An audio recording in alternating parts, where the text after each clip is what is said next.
does sound like what you're saying is that China is kind of in a honeymoon period with much of these Middle Eastern countries.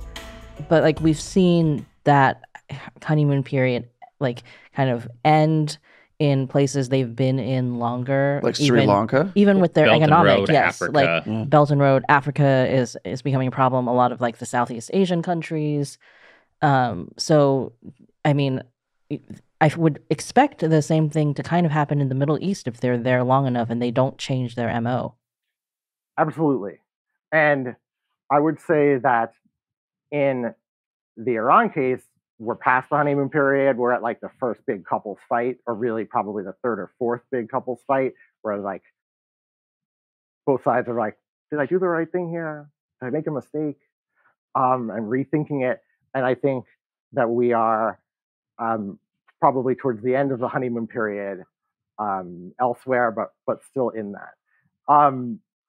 So yeah, so I think that's right. What is this couples fight situation going on right now between Iran and China? Well, what we were talking about earlier, you have, in addition to the economic issues, in terms of that domestic production that we spoke about before, that's a big issue number one.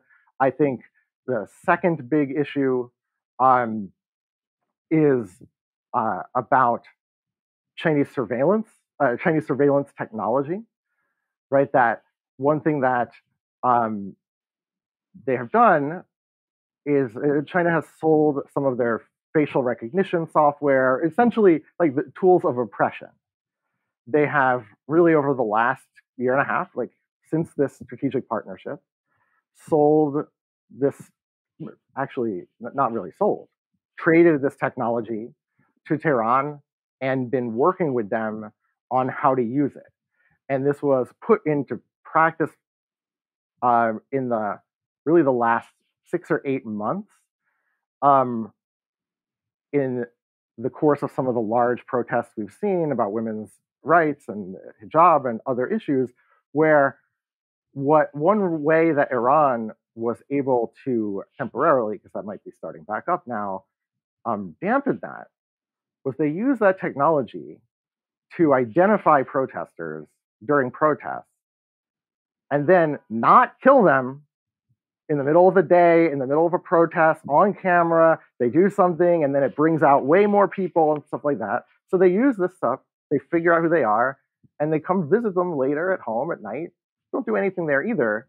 They don't need to, and just be like, look, we know who you are. If you go out again, who knows what could happen, right? Something like that, and are able to use that to scare people off the streets in a more subtle way than just gunning people down would. But the people realize, they know this is going on, right? That this is not some sort of secret. Iranian media reports about this. They don't necessarily report it as a bad thing, but it's not some sort of state secret in Tehran. And so the population, although not the regime supporters in this case, but the population now that may not have had any opinion about China at all before, sees it as complicit in their own oppression. And that population is significant, possibly a greater number than there are of regime supporters. And that also causes tension as well. We also mentioned the economic issues and the perception that China might side with the GCC or Israel. And this is something that the case that comes to mind where Iran was forced to remove a benefit to China that it had already agreed to was about two and a half years ago.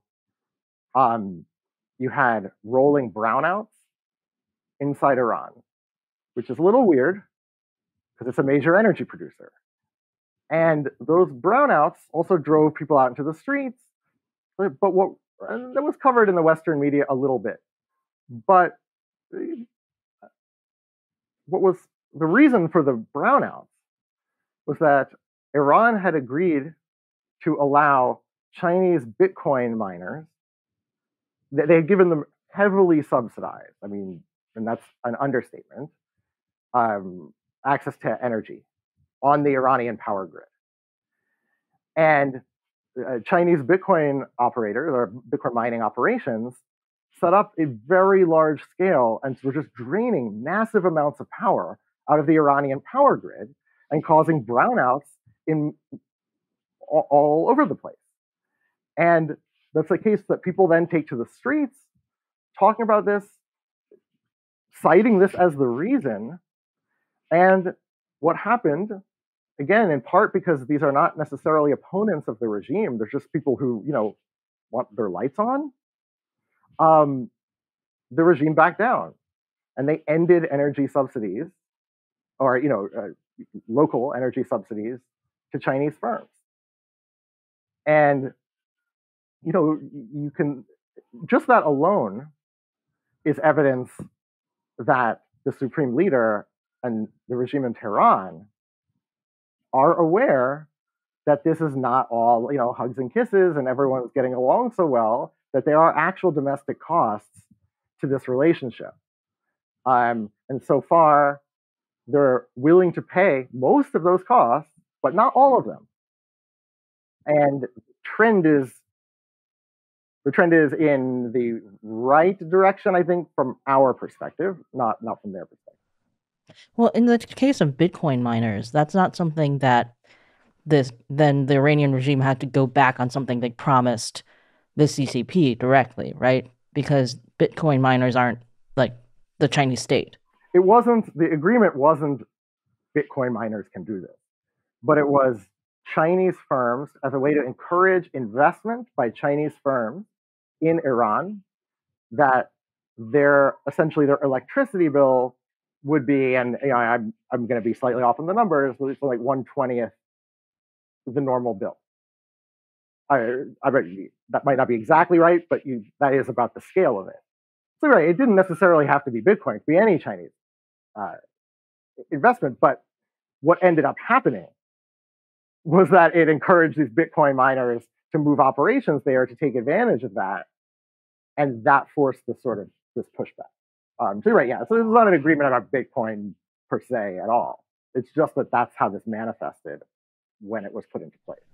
But in terms of was that a big blow to the CCP? Were they very upset about it? I don't think so. But, and so, it's not that I read so much into that instance on its face.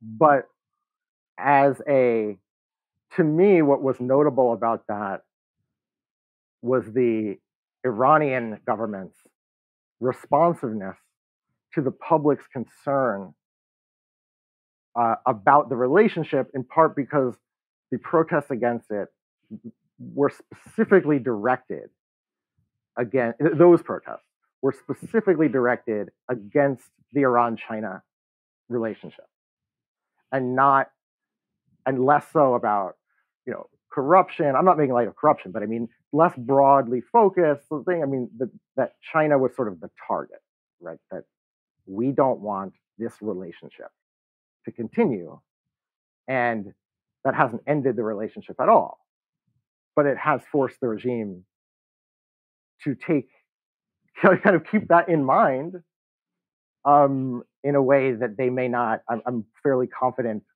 they did not anticipate. In part because they may not have anticipated, this particular scenario or any particular scenario.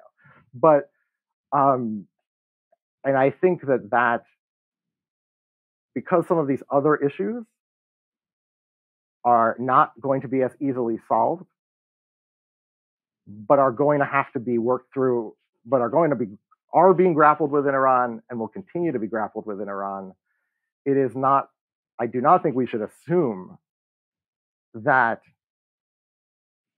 the Iran-China relationship will continue to get closer and closer. I think that we're probably slightly past the peak of that relationship, but only slightly. So this 25-year strategic comprehensive partnership that the two countries have, we're 2 years in, 2.5 years in. How much longer do you think that'll last? I think I would be pretty surprised if it lasted even 5 years from now. I think it is. Let me rephrase that slightly. Do I think they're going to take the piece of paper and rip it to shreds and publicly say this is over in that short a time frame or shorter? Probably not. Although I'm always hesitant to make predictions that far out. Who knows what could happen? But do I think that in a 2.5 to 5 year time frame that it will effectively be a paper agreement and not too much more? I think that is more likely than not. And this agreement, it sort of focuses on sort of 7 core areas that they're trying to develop. And some of those areas I know much less about than others, but they're behind in almost every case. Right? One of them is about educational exchange.